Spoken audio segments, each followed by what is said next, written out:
ہمارے ذہنوں میں جو معیارات بیٹھے ہوئے ہیں وہ کیا ہے؟ کامیابی پیسے سے ہے، کامیابی جائیداد سے ہے، کامیابی کاروبار سے ہے، کامیابی شہرت سے ہے، کامیابی اقتدار سے ہے. یہ معیارات ہیں. جو جتنا دولت مند اتنا کامیاب، جو جتنا مشہور اتنا کامیاب، جو جتنا پاپولر اتنا کامیاب، جو حکومت پر پہنچ گیا کامیاب، جس نے بڑا کاروبار جما لیا کامیاب، جس نے بہت جائیداد بنا لی کامیاب. یہی ہے اصل میں ساری بس کی گانٹھ. جو تصور کامیابی کا ہوگا اسی کے مطابق آپ کی بھاگ دوڑ ہوگی، اسی کے لیے جد و جہد ہوگی، اسی کے لیے توانائیاں صرف ہوں گی، اسی کے لیے دن رات کی مشقت ہوگی. یہ ہے اصل شے جس کی یہاں نفی ہو رہی ہے. کامیابی دولت سے نہیں، کامیابی شہرت سے نہیں، کامیابی اقتدار اور طاقت اور حکومت سے نہیں، بلکہ کامیابی ہے ایمان سے، عمل صالح سے، تواصی بالحق سے، تواصی بالصبر سے. آپ غور کیجئے اس نقطہ نظر کا، اس ایٹیچیوڈ کا، یہ جو مینٹل ایٹیچیوڈ ہے اس کا بدل جانا ہی انسانی شخصیت کے اندر انقلاب برپا کرے گا. اب آپ کا نتیجہ کیا نکلا؟ اگر تو دولت سے کامیابی ہوتی تو قارون بہت کامیاب تھا، اگر حکومت سے کامیابی ہوتی تو فرعون اور نمرود بہت کامیاب تھے. کامیابی ان سے نہیں ہے. کامیابی انسان دولت میں قارون کی دولت تک پہنچ جائے اور دنیا میں دبدبہ اور اقتدار اور سلطنت اور حکومت کے اعتبار سے وہ نمرود اور فرعون کا مقام حاصل کر لے، وہ ناکام ہے، خائب ہے، خاسر ہے، برباد ہے. اور ابو ذر غفاری کامیاب ہے، چاہے ان کے پاس کچھ نہیں تھا، جھونپڑی تک نہیں تھی، کوئی گھر نہیں تھا. حضور نے فرمایا ہے اللہ کے کچھ بندے ایسے ہوتے ہیں جو کسی محفل میں جانا چاہیں تو انہیں اجازت نہ ملے، جو کہیں اگر رشتہ کرنا چاہے کوئی ان سے رشتہ کرنے کو تیار نہ ہو، کہیں کوئی سفارش کرنا چاہے تو ان کی کوئی بات ہی نہ سنے. لیکن اللہ کے ہاں ان کا وہ مقام ہے کہ اگر بھولے سے بھی کسی بات پر قسم کھا بیٹھتے ہیں تو اللہ ان کے قسم کی لاج رکھتا ہے. یہ ہے فرق. یہ جان لیجیے اچھی طرح. اس بات کا مان لینا آسان، اس پر سبحان اللہ کہنا آسان، لیکن اس کے مطابق آپ کے اپنے ذہن کا بدل جانا بہت مشکل. اس لیے کہ ہم متاثر ہوتے ہیں اپنے ماحول سے.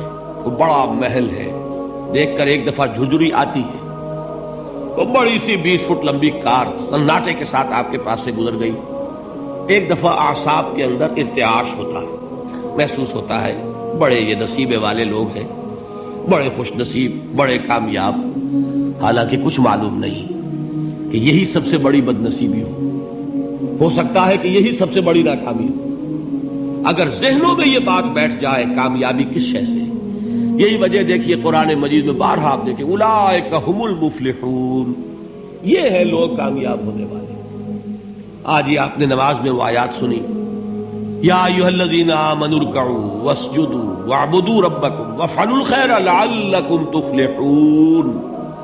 اے ایمان والو، رکوع کرو، سجدہ کرو، اپنے رب کی پرستش اور بندگی کرو اور اچھے کام کرو تاکہ تم کامیاب ہو جاؤ. تو کامیابی کن چیزوں سے ہے؟ یہ ہے سب سے بڑا سبق. یہ ہمارے دل میں اگر بات بیٹھ جائے، ٹھک جائے، تو زندگی بدل جائے گی. صبح و شام بدل جائیں گے، نقشے بدل جائیں گے، بھاگ دوڑ کا رنگ بدل جائے گا، ویلیو سٹرکچر بدل جائے گا. آج وہ ایک چیز نہایت اہم نظر آ رہی ہے، کل نہایت غیر اہم نظر آئے گی. جیسے کہ حضور کی حدیث ہے، مالی ولد دنیا، مجھے تمہاری اس دنیا سے کیا سروکار ہے. انما مثلی کراکب استظل تحت شجرۃ ثم راح فترکها، میری مثال تو اس سوار کی سی ہے جو تھوڑی دیر کے لیے ایک درخت کے سائے میں ٹھہرتا ہے سستانے کے لیے، پھر وہ اپنا راستہ لیتا ہے. اسے اس درخت سے مستقل تعلق اس کا نہیں ہے، وہ اس کا گھر نہیں، وہ اس کی منزل نہیں. اسی طرح یہ دنیا میرا گھر نہیں ہے.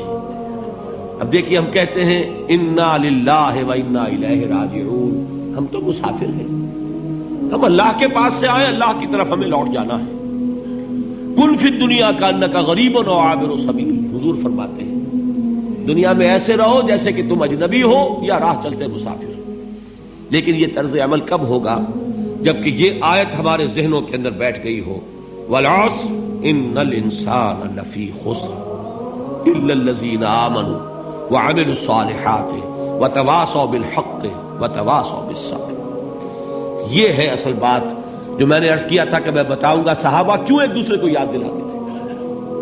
اس لیے کہ دیکھیے جیسے برف باری اگر ہو رہی ہو، آپ باہر نکلیں گے تو برف آپ کے کپڑوں پر جم جاتی ہے نا، تو آپ جھٹکتے ہیں کپڑوں کو تاکہ برف ہٹ جائے۔ ہمارے ایمان پر اس دنیا میں رہتے ہوئے جب ہم متاثر ہوتے ہیں ماحول سے تو گردہ آ جاتا ہے، برف پڑ جاتی ہے، اس کو جھٹکتے رہنے کی ضرورت ہے۔